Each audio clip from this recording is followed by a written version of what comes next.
Well, the main factors were a cost increase across several parts of the business. We also saw lower volume, and we saw some adverse exchange, including the effects of the weaker sterling, the ongoing effects of Brexit. So those were the key factors. And what we talked about today is everything being completely consistent with what our expectations are for the full year. Are you putting a number on how much Brexit has cost you this quarter? Well, what we've said for the full year is that we expect the effects of Brexit to be worth probably about $600 million. Most of that the effect of weaker currency, but also some potential for some lower volume, particularly as the industry prices to recover the effects of the weaker currency. Now, a lot of people are speculating that this might be the first year that the US auto market has a down year since 2009. Is it too early to say, in your opinion? No, that's actually our call. We expect the industry to be down a bit from where it was last year. And in fact, in the first quarter, we saw that on a SAAR, seasonally adjusted annual rate basis, the industry was down about 300,000 units. So everything that we see suggests that we're on track to that decline that you referenced. How concerned are you about the vast number of cars coming off lease in the States this year? How is that going to affect the used car market?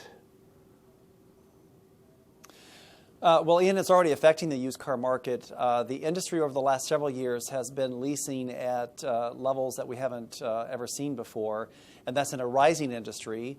And so we are expecting to see more and more vehicles come off lease, not only this year, but over the next several years. So the effect of that has been to put downward pressure on used values. As a result of that, we have had to adjust our supplemental depreciation on our lease portfolio at Ford Credit. We think that we've done that to the degree that's necessary.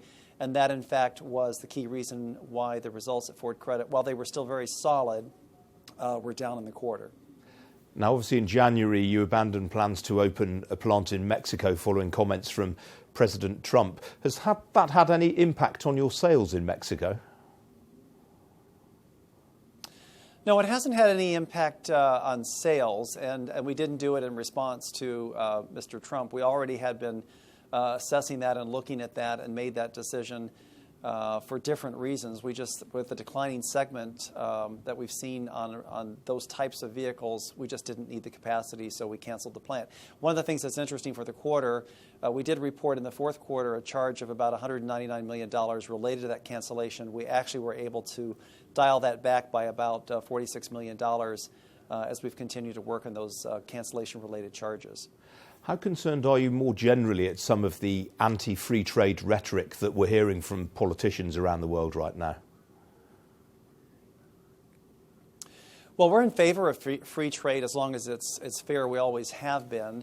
Certainly there's, in the United States, a lot of discussion about NAFTA. We're certainly in favor of continuing in NAFTA. We're certainly also in favor of modernization of that agreement, particularly the inclusion of any type of principles around currency manipulation. But in general, we're in favor of free trade as long as it's fair.